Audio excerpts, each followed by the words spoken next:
제가 이렇게 나이가 되고 보니까 가장 크게 후회되는 것이 있어요. 뭐 그렇다고 제가 제 인생을 맨날 뒤돌아보면서 후회하고 한탄하고 뭐 이러지는 않거든요. 전 뒤돌아보는 사람이 아니에요. 근데 그래도 후회가 되는 게 있다면 젊은 시절에 책을 많이 읽지 못한 채 허송세월한 것 같다는 그런 생각이 들 때예요. 보다 많은 책을 읽었어야 했다라는 생각이 들고, 특히 고전, 그러니까 그게 문학의 고전이 됐던 철학의 고전이 됐든 과학, 뭐 예술, 뭐 인문 할 것 없이 우리가 고전이라고 오랜 시간을 견디면서 계속해서 읽게 되는 그런 책들에 대해서 젊은 시절에 좀 보다 많이 선입견 갖지 않고 읽었었으면 좋았을 것 같다는 그런 후회를 요즘 들어와서 특히 합니다. 그래서 제가 고전을 다룬 책들에 대해서는 다른 책보다 좀 더 애정을 가지고 있는 것 같아요. 오늘 저처럼 고전에 대한 보다 많이 읽어야겠다라고 생각하시는 분들에게 한 가지 권할 수 있는 책이 이 승리는 언제나 일시적이다라는 최근에 번역이 되어서 나왔어요. 사회적 재난 시대의 고전 읽기라는 부제가 붙었는데, 이 사회적 재난은 얼마 전 우리가 모두 고통받고 겪었던 코로나 팬데믹을 말하는 거고요. 이 로버트 자레츠키라는 미국의 역사학자고요. 또 특히 이 사람은 유럽의 문화사 그리고 지성사를 주로 연구한다고 하네요. 까미 침묵하지 않는 삶은 우리 번역이 되어 있어요. 그러니까 까미에 대한 좀 글을 많이 썼던 그런 저자인 것 같아요. 그래서 역사학자여서 그런지 여기서 나오는 고전들은 정말 우리가 익히 알고 있는 책이에요. 물론 읽은 것과는 별개로 너무나 유명한 그런 고전들이라서 잘 알고 있다고 하는데도 몰랐던 역사적인 사실이라든지 또 저자들의 정기적인 것을 알려주는 그런 정보 면에서, 지식 면에서도 재밌게 읽을 수 있는 책이었고요. 저처럼 고전에 대해서 많이 알고 싶은 분들이라면 뭐 도움 받으실 수 있는 책인 것 같아요. 그래서 여기에서 본문에서 다루고 있는 저자는 그러니까 기원전 5세기에서 아테네를 덮친 역병과 그에 대한 역사서를 저술한 투키디데스의, 그러니까 투키디데스는 펠로폰네소스 전쟁사를 쓴 역사가이기도 하죠. 그 사람의 이야기, 그리고 또 2세기 로마의 황제로서 전쟁과 역병이라는 이중의 재난 앞에 선 마르크스 아우렐리우스 황제의 명상록. 이 명상록은 이번에 김영하 작가가 기획해서 새로운 번역서가 하나 출간되더라고요. 명상록 수업이라고. 명상록은 우리가 익히 알고 있는 그런 좋고 좋은 말이 쓰여 있는 교훈적인 이야기, 잠언록이 아니라 철학적인 책이라는 것. 그래서 본격적으로 철학하는 사람들에게 말하고자 하는 명상록 수업이라는 책을 번역하게 되었다고 해서 이번에 이 책이 나오면 저도 명상록을 읽어볼 생각을 하고 있습니다. 그리고 또 시대를 넘어서 16세기의 미셸 드 몽테뉴의 에세, 그야말로 에세는 실험하는 글들이죠. 그래서 몽테뉴도 역시 전염병을 피해서 또 여러 가지 사회적인 정치적인 것을 떠나서 자기 성에 머무르면서 그 유명한 에세를 쓰죠. 그리고 시기가 또 넘어오면 18세기 런던 대역병 시기, 이거는 거의 패스트인 것 같아요. 패스트도 보니까 14세기 중세 때 한번 휘몰아쳤고 28세기에 또 다시 그러니까 휘몰아친, 유럽에서 패스트라는 거는 정말 어마어마한 정말 대역병이었던 것 같아요. 그래서 다니엘 디포가 쓴 전염병 연대기, 이 전염병 연대기가 뒤이어서 나오는 20세기에 까미에게 영향을 줬다고 하는데요. 패스트를 씀에 있어서. 그래서 전염병 연대기, 이것도 번역이 되어 있더라고요. 그리고 20세기의 전염병은 아니지만 갈색 패스트로 불렸던 그런 나치와 전쟁, 이데올로기와의 전쟁 시기에 쓰여진 까미의 패스트 이렇게 5저자와 5권의 저서를 다루고 있는데 후기에서도 중요한 저작을 다루고 있습니다. 한 권은 메리 셸리의 최후의 인간과 까미의 최초의 인간 2권에 대한 이야기를 하고 있는데요. 이 후기도 재밌어요. 후기까지 재밌고요. 패스트의 마지막이 전체 본문의 마지막을 장식할 수밖에 없는 어떤 이유, 그런 구성면에서도 또 재미있는 그런 게 있고요. 그래서 이 메리 셸리 최후의 인간도 번역이 되어 있는데 저는 읽지 않았는데 미리 읽어본 분들은 정말 괴로운 독서를 하신다고 그래요. 그만큼 메리 셸리의 이 최후의 인간에서 메리 셸리의 작가로서의 어떤 한계점들을 많이 보여주고 있는 그런 소설이라고 하는데, 그럼에도 불구하고 이 당시에 인류 종말에 대한 그런 착상이 굉장히 놀라웠다고 해요. 이 최후의 인간도 지구의 미래에 어떻게 전염되는지 알 수 없지만 어떤 전염병이 돌면서 인류가 거의 모두 쓰러지고 결국엔 남자 주인공 하나만이 살아남는 그런 이야기. 그래서 이때 메리 셸리가 처한 상황에 대해서 이 저자가 이야기를 해요. 그러니까 엄마도 그렇고 어머니도 그렇고 아버지도 그렇고 굉장히 그 당시로는 진보적이었고 남편 역시 굉장한 낭만성을 가지고 있었는데 남편은 불의의 사고로 이미 사망하고 엄마 역시 잃고 메리 셸리의 아이들조차도 한 명을 제외하고는 모두 죽죠. 그리고 아버지는 경제적으로나 정신적으로 딸 메리 셸리를 도울 수 없는 상황에 있고, 그러니까 메리 셸리는 철저히 어떻게 보면 고립된 상황에서 경제적으로, 심리적으로 완전한 침체 상태에서 이 최후의 인간이라는 소설을 쓰게 됐다는 거예요.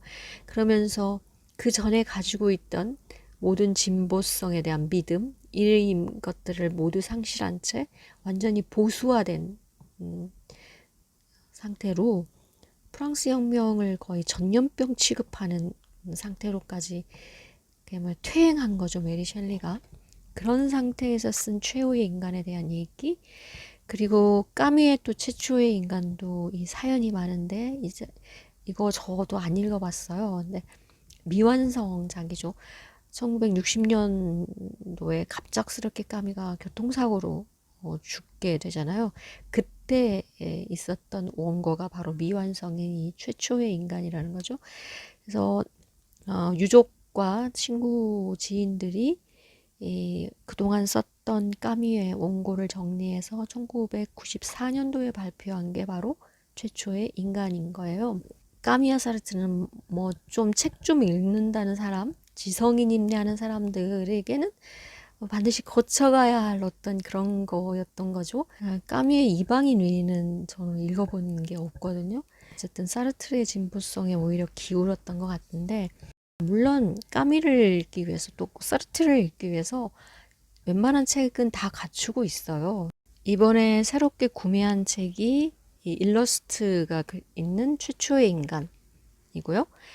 그러니까 김화영 선생의 번역본이 있긴 있는데 제가 이 책을 선택한 거는 그냥 똑같다면 일러스트까지 보자 라는 생각으로 이 책을 구매를 했고요. 물론 카미를 잘 알고 사르트르를 잘 알기 위해서는 그들에 대한 연구서를 읽거나 뭐 논문 찾아보면 대략적으로 어떤 작품 세계라든지 뭐 이런 걸 알 수 있죠. 그런데 이제 그런 책도 읽겠지만 뭐 이런 책, 예를 들어서 최수철 선생이 쓴 클래식 클라우드 시리즈 중에 까미라든지, 그리고 또 양자오, 대만의 대표적인 문학자인 양자오 선생의 이 까미 읽는 법, 이런 책으로 도움을 받는단 말이에요. 이 책도 사실 오래전에 일단 구매부터 해놓고는 읽지를 않았는데 여기에도 그런 게 나와요. 까미의 글을 읽기 위해서는 뭐 자유분방하게 읽어도 상관은 없지만 여기에 이렇게 나와요. 그는 본격적으로 작품을 쓰기 시작했을 때부터 정확한 계획을 세워놓고 있었다. 그렇군요. 우선 그는 기존 가치들에 대한 부정의 시각을 세 가지 형식으로 표현하고자 했다. 부조리, 초기 시작은 부조리에 대한, 그래서 소설로는 이방인, 희곡으로는 칼리굴라와 오해였으며 이념적 에세이, 그러니까 철학적 에세이로는 시지프스 신화, 이렇게 3부작 연작을 쓴 거예요. 그 다음에 이어서 부정만으로는 살 수 없다는 생각에 긍정을 표현하고자 했다. 이 긍정이 곧 저항이거든요. 부조리에 대한 저항. 그래서 소설로는 패스트, 희곡으로는 계엄령과 정의로운 사람들 혹은 정의의 사람들, 그리고 역시 이념적 에세이로는 반항적 인간. 이렇게 저항, 반항의 3부작 연작을 썼고요. 그리고 세 번째를 구상한 거죠. 그러니까 이렇게 저항까지 함에도 불구하고 제대로 정의되지 못한 사랑에 대한 생각을 하게 된다고 해요. 그래서 사랑을 정의하고자.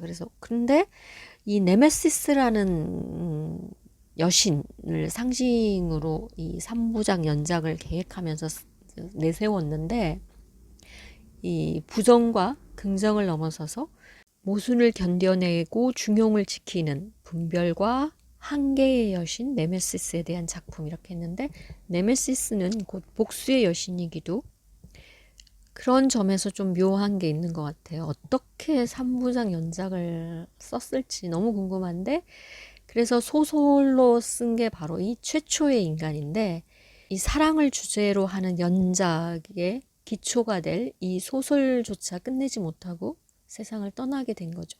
그러니까 말하자면 부조리에서 반항을 거쳐 사랑이라는 테마에 이르는 삶과 문학의 역정이 미완성으로 그치고 만 것이다 라고 이야기를 하는데, 이 최수철 선생이 정의한 대로 까미의 어떤 세계는 사랑에 이르는 미완성의 도정이었다라고, 그게 참 잘 정리를 한 것 같아요. 이 승리는 언제나 일시적이다의 로버트 자리츠키 역시 까미가 네메시스라는 복수의 여신으로 상징되는 이 사랑 연작의 최초의 인간을 마무리하지 못하고 교통사고로 떠나버린 이를 두고는 저자는 까미가 하려 했던 아직 정의되지 않은 종류의 사랑을 더 오래 살았다 해도 마찬가지였을 것이라고 말하고 있어요. 그런 일은 누구도 해낸 적이 없기 때문에. 마치 태양을 향해서 날아갔던 이카루스든 또 계속해서 돌을 올리는 시지프스든 까미의 이미지는 그런 이미지들과 겹쳐 있는 것 같아요. 하여튼 여기서 다루고 있는 까미의 연작 시리즈들 총 최초의 인간까지 해서 7권인데 거의 다 갖추고는 있는데 이방인부터 차례대로 한번 읽어보고 싶어요. 순서대로.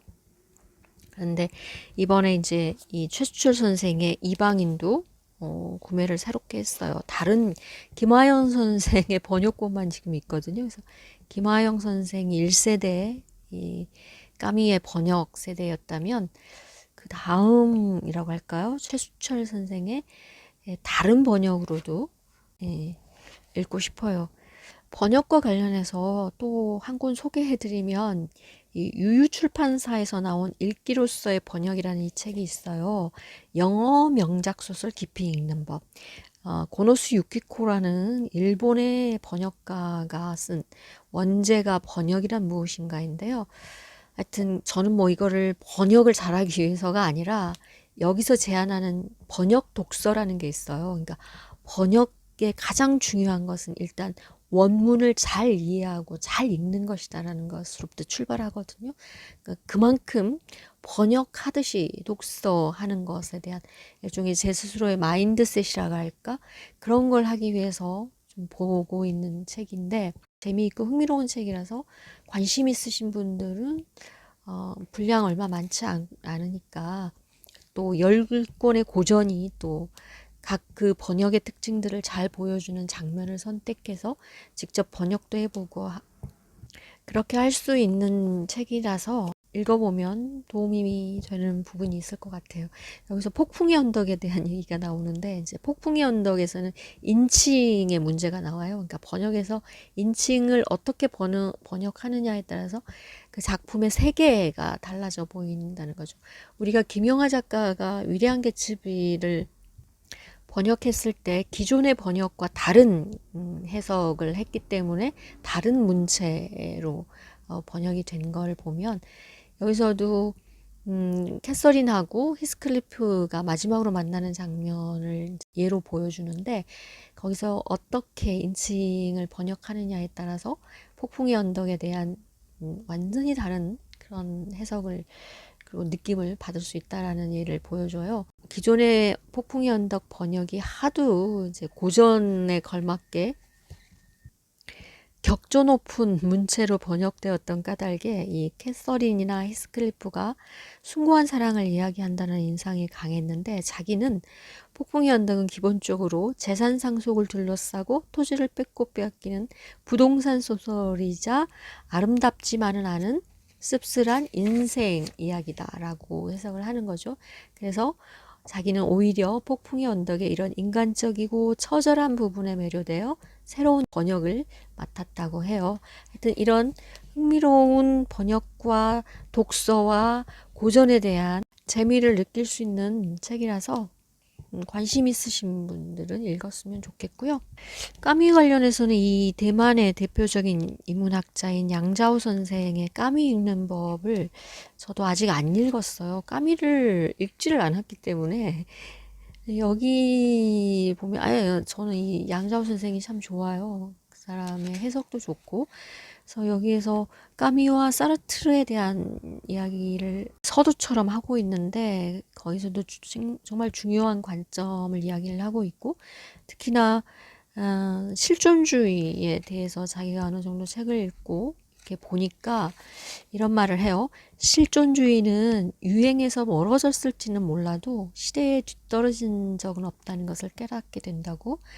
그리고 또 흥미로운 게, 이제 이분이 강의라든지 강좌를 굉장히 많이 하는데, 자기가 프랑스다움이라는 것을 좀 규명해 보고 싶었대요. 프랑스다움을 규명해 보기 위해서 모더니즘, 실존주의, 구조주의 등의 측면에서 읽었는데, 일기는 먼저 보들레르의 악의 꽃, 저 이번에 황현선 선생이 번역한 악의 꽃을 다시 구매를 했습니다.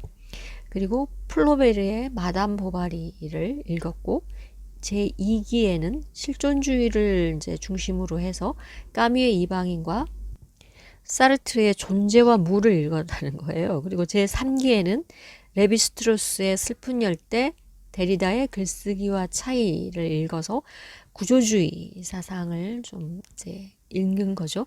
그래서 다양한 시대의 여러 텍스트를 통해서 프랑스다움이 어떻게 구축되었는지 접근하고 설명하는 한편, 책 읽기를 통해 우리와 프랑스다움의 관계를 탐색하고자 합니다라고 커리큘럼을 만들었다는 거죠. 번역이라는 게 이런 인문서, 철학서, 사상서의 번역이 얼마나 중요한지 어려운 책이죠. 어려운 책이고, 존지와 무는 이 양자오 선생이 이야기하듯이 한 문장 한 문장이 앞으로 나아가기 힘들 정도로 어렵다는 거예요.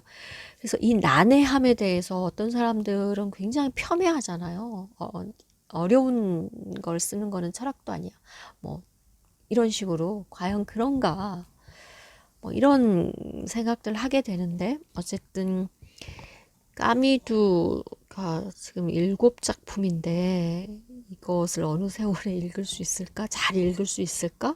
그리고 나중에 사르트르도 잘 읽을 수 있을까? 뭐 이런 걱정들 하게 됩니다. 이런 고전은 정말 본격적으로 자기가 직접 읽어야지만이, 읽기로서의 번역에서 하고자 하는 말이 그거거든요. 번역은 온몸으로 하는, 온몸을 던지는 독서다, 체감하는 독서다라고 이야기를 해요.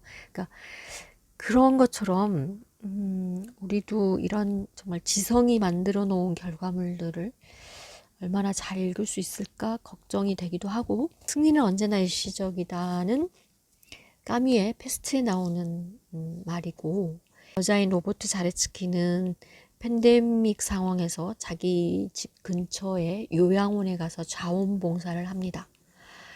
그것은 아마 팬데믹이 주는 격리, 또 고립을 벗어나고자 하는 자기 스스로가 낸 용기이기도 한 것 같고요. 또 국가가 팬데믹 상황에서 통제하려고 하는, 그래서 스스로 인간과 인간의 거리, 위축됨 이런 것들을 벗어나기 위한 행동 이런 거였던 것 같아요. 거기서 이제 식사를 돕기도 하고 그런 자원봉사를 합니다. 그래서 초기에는 그 마스크를 쓰지 못하게 했다고 해요. 왜냐하면 환자들이 겁을 먹으니까 모두 다가 마스크를 쓰게끔 되어가는 그런 상황이라든지, 그리고 당시가 이제 미국의 트럼프 시기였는데 이 저자는 트럼프와 트럼프 정권의 팬데믹에 대처하는 상황에 대해서 굉장히 비판적이라는 거, 우리를 돌아보게 해요. 우리도 팬데믹을 잘 넘겼지만 당시에 우리나라 언론을 이야기하고 싶어요. 그 백신에 대한 두려움을 얼마나 자극했고, 과연 지금 정권에서 만약 팬데믹이 발생했다면 언론은 어떤 보도들을 썼을까, 이런 생각을 합니다. 우리가 언론 때문에 치르지 않아야 할 사회적 비용이라든지 감정적 소모들을 하게 되는 언론의 문제 지적하고 싶고요. 승리는 언제나 일시적인 거잖아요. 언제 또다시 우리는 상상하지 못할 정도의 팬데믹을 다시 맞이할 수도 있고 뭐 이런 거라서 그때 우리는 어떤 선택, 어떤 행동을 해야 할지 뭐 이런 걸 또 생각하게 됩니다. 오늘 여러 가지 책과 관련해서 과연 제가 까미를 잘 읽을 수 있을까? 뭐 이런 생각을 하면서 오늘은 여기까지입니다. 봐주셔서 고맙습니다.